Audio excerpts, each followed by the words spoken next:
আজি বিশ্ববিশ্ৰুত শিল্পী বৰেণ্য ব্যক্তি ভাৰতৰত্ন সুধাকণ্ঠ ডক্টৰ ভূপেন হাজৰিকাৰ ৯৮ সংখ্যক উপজা দিন। এই দিনটিৰ সৈতে সংগতি ৰাখি শিৱসাগৰৰ অগ্ৰণী সামাজিক আৰু সাংস্কৃতিক অনুষ্ঠান দিখৌপৰীয়া সন্মিলিত যুৱ সংঘ আৰু প্ৰেছ ক্লাবৰ যুটীয়া উদ্যোগত আজিৰ দিনটো আমি সমন্বয় দিৱস হিচাপে উদযাপন কৰিছোঁ।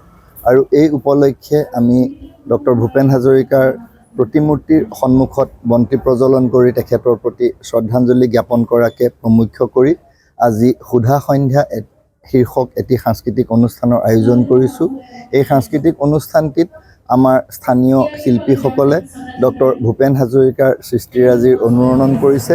লগতে আমাৰ এগৰাকী অতিথি শিল্পী, সেইগৰাকীও আমাৰ স্থানীয় শিল্পীয়ে হয়, সকলোৰে পৰিচিত মহেন্দ্ৰ হাজৰিকা ডাঙৰীয়াই ডক্টৰ ভূপেন হাজৰিকাৰ ৰচনাৰাজি বা গীতসমূহ ইয়াতে পৰিৱেশন কৰাৰ ব্যৱস্থা কৰা হৈছে। আৰু আমি ডক্টৰ ভূপেন হাজৰিকাৰ যি সৃষ্টি আৰু কৰ্ম, সেই কৰ্মক আজিৰ দিনটোত শ্ৰদ্ধাৰে সোঁৱৰণ কৰিছোঁ।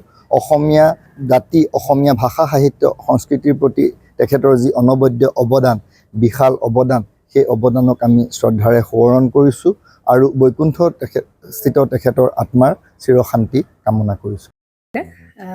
জুবিন গাৰ্গৰ গীতসমূহৰ ওপৰত আধাৰিত গানে কি আনে নামৰ এটা সুন্দৰ অনুষ্ঠান আপোনালোকৰ ওচৰলৈ আহি আছে অতি শীঘ্ৰে। অহা 15 আগষ্টৰ পৰা ধেমাজিৰ পৰা প্ৰথম অডিশ্যন আৰম্ভ হ'ব আৰু সেই অডিশ্যনৰ যোগেদি বিভিন্ন কণ্ঠশিল্পীসকলে যিসকলে এই অনুষ্ঠানত যোগদান কৰিব বিচাৰে তেওঁলোকে এই অডিশ্যনৰ যোগেদি আগবাঢ়ি আহক। আৰু জুবিন গাৰ্গৰ বহুত ভাল লগা গান আমি সদায় শুনি আহোঁ। আৰু আপোনালোকৰ যদি ভাল লগা গান থাকে, জুবিন গাৰ্গৰ আপোনালোকে গাই ভাল পায়, তেন্তে অডিশ্যনত যোগদান কৰক। মোৰ ফালৰ পৰা আন্তৰিক শুভকামনা থাকিল এই সম্পূৰ্ণ অনুষ্ঠানটোলৈ। ধন্যবাদ।